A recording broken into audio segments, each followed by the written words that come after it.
அதிகமா பேசப்பட்டு வந்தவங்க தான் பாரு கம்ருதீன். இவங்க 2 பேருமே பிக் பாஸ்லயே டாப் 5 போட்டியாளரா வருவாங்க அப்படின்னு சொல்லி எல்லாருமே எதிர்பார்த்து காத்திருந்தோம். ஆனா பிக் பாஸ் இவங்களுக்கு ரெட் கார்டு கொடுத்து வெளியில அனுப்பியிருக்காங்க. இந்த சீசன்ல எவ்வளவோ பிரச்சனைகள் வந்து போயிருக்கு. இதுல சாண்ட்ராவை கார்ல இருந்து எட்டி மிதிச்சு தள்ளனதுக்காக தான் 2 பேருக்குமே ரெட் கார்டு கொடுத்திருக்காங்க. இந்த ஒரு விஷயத்துக்கு நீங்க ரெட் கார்டு கொடுத்தது சரிதான் அப்படின்னு சொல்லி ரசிகர்கள் பலரும் அவங்களோட கருத்துக்களை பதிவிட்டுட்டும் வந்தாங்க. அதுலேயும் இந்த பார்வதி தான் இந்த பிரச்சனைக்கு முக்கிய காரணம். அவங்களுக்கு ரெட் கார்டு கொடுத்தது ரொம்பவுமே சரியான ஒரு விஷயம். ஆனால் கமருதனுக்கு ரெட் கார்டு கொடுத்துருக்க கூடாது அப்படின்னு சொல்லி வந்தாங்க. பார்வதி ஒரு சரியான கேம் பிளேயர். கமருதீனா அவங்களோட காதல் வலையில சிக்க வச்சு அவரோட கோவத்தை சரியா பயன்படுத்தி கடைசியில் அவரையுமே வந்து வெளியேற வச்சுட்டாங்க.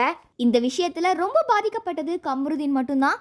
சேராத இடம் சேர்ந்து வஞ்சத்துல வீழ்ந்துட்டாரு அப்படின்னு சொல்லி கமருதீனுக்கு ஆதரவா ரசிகர்கள் பலரும் பேசி வராங்க. பிக் பாஸ்ல ரெட் கார்டு கொடுத்து வெளியில அனுப்பினதுக்கு அப்புறமா கமருதீன் முதல் முறையா வெளியில வந்திருக்காரு. அவருக்கு மாலை அணிவித்து தலையில கிரீடம் வச்சு ரசிகர்கள் அவரை தூக்கி கொண்டாடி வர்றாங்க.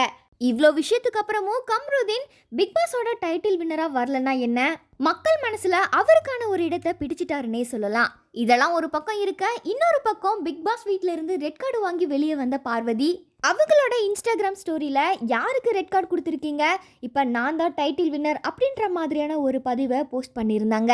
இதை பார்த்த ரசிகர்கள் பலரும் நீ இன்னும் திருந்தல, அடங்காத பாரு அப்படின்னு சொல்லி மாறி மாறி அவங்களோட கருத்துக்களை பதிவிட்டுட்டு வந்தாங்க.